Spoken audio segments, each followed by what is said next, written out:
Certains mots rassurent. Des mots qu'on pose doucement, comme une main sur l'épaule. Des mots qui disent « Ne vous inquiétez pas, je suis là, on s'occupe de vous ». Le mot « soin » fait partie de cela. On dit « prendre soin ». On dit « donner les premiers soins ». On connaît les soins palliatifs, les soins de beauté, les soins intensifs. Ils sont tous positifs. On murmure au creux de l'oreille de ceux qu'on aime « Prenez bien soin de vous ». Et quand une phrase se termine par « Prenez-en soin », on sait que c'est sérieux, ou du moins on aimerait que ça le soit. Le soin protège, répare, accompagne. Le soin se tient du côté de la vie toujours, même quand la vie est fragile, abîmée, douloureuse. Enfin, ça, c'était avant la loi qui nous arrive sur l'euthanasie. Avec elle, le mot soin actualise un changement de fonction. Il ne décrit plus seulement un geste, il couvre, il enrobe, il neutralise. On ne va plus dire donner la mort, on va dire soin ultime. Mais quel soin? On ne va plus dire suicide assisté, on va dire aide à mourir. Mais quelle aide? On ne va plus dire poison mortel, on va dire substance létale. Mais quelle substance? L'objectif de ces mots, c'est de vider de toute substance. Le mot soin est en train de devenir une périphrase morale, un gant de velours lexical pour acte tranchant dans le vif du sujet, au point de le supprimer, le sujet. Prenez soin du vocabulaire aussi, parce qu'il travaille à votre place. Soyons clairs, une substance conçue pour provoquer la mort fait exactement ce qu'elle est censée faire. Elle ne soigne pas, elle ne guérit pas une pathologie, elle ne soulage pas en laissant vivre, elle met fin. Et ce n'est pas une opinion, c'est un fait biologique. Alors comment peut-on appeler cela un soin? Réponse: en changeant, tout simplement, purement, définitivement, la définition du soin. Le soin, avec cette loi, mais c'est quelque chose qui est ancré déjà depuis un moment, n'est plus ce qui vise la vie, mais ce qui vise la volonté. Le soin, c'est plus ordonné au corps, c'est ordonné au désir. Le soin, ça vient donc plus ce qui combat la mort, mais ce qui la réalise proprement, en écoutant celui qui veut mourir.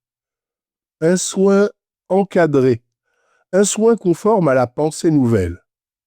On aurait pu imaginer, en ce temps où il faut 6 mois pour voter le budget de la France, en ce temps où l'on parle de risque de guerre mondiale, de nécessité vitale pour notre pays, il y a affaire plus urgente. N'importe quel individu raisonnable travaillerait aux réformes nécessaires pour redresser l'économie, restaurer la confiance, susciter le désir d'engagement vers un cap enthousiasmant, fédérateur. La seule urgence, ça semble être le droit à la mort. Le seul objectif, ça semble être aider non pas à payer sa facture de chauffage ou à remplir son frigo ou à trouver un boulot, mais d'aider à mourir. L'urgence de nos parlementaires semble être de nous apprendre que meurtre est le nouveau sens du mot soin. Prenez soin des mots.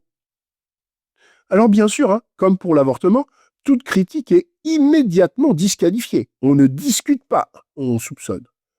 Comme d'ordinaire sur ce genre de questions, les arguments rationnels ont fini par abdiquer devant les procès d'intention.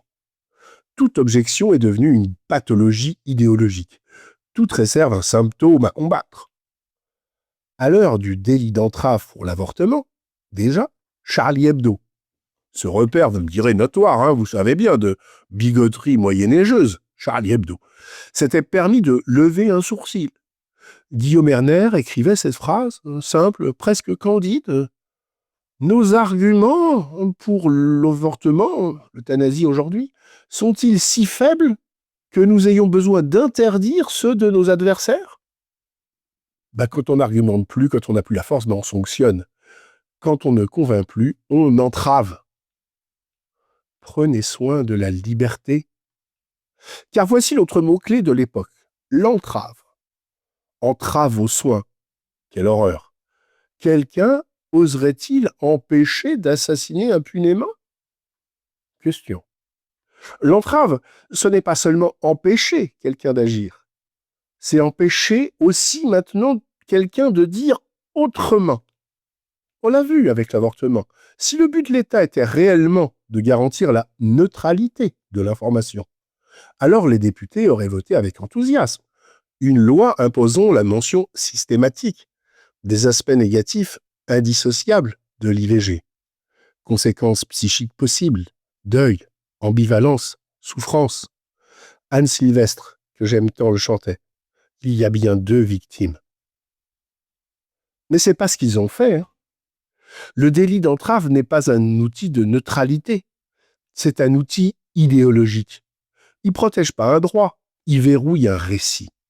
Le débat ne se situe donc pas sur le seul terrain de l'euthanasie. Il se situe sur celui de la liberté d'expression. Il ne s'agit même pas d'être pour ou contre. Il s'agit du droit à simplement faire entendre une autre conception du monde. Prenez-en soin du monde. Il rétrécit vite. L'entrave n'est pas née d'hier, son origine est intéressante. Dans l'entreprise, le délit d'entrave existe depuis toujours. Sur le papier, il protège les droits. Immédiatement, moi je me dis que ça va protéger le droit au travail. En fait, dans les faits, il protège surtout un droit précis, le droit de grève. Entraver une grève, grave faute. Entraver le droit au travail de ceux qui voudraient ne pas faire grève, alors là, beaucoup plus rare, beaucoup plus discret, finalement beaucoup plus toléré. L'entrave est là aussi asymétrique. Elle protège ce que le pouvoir considère comme légitime à un moment donné.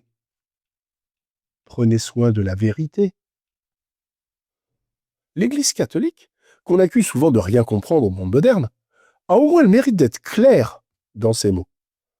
Dans Evangelum Vitae, Jean-Paul II écrivait « L'euthanasie est une grave violation de la loi de Dieu en tant qu'élimination délibérée et moralement inacceptable d'une personne humaine.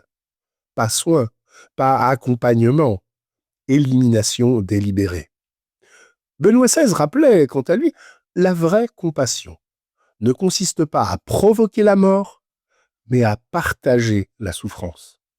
Comme c'est beau. Et le pape François, plus récemment, la vie humaine est sacrée et inviolable à chaque instant de son existence.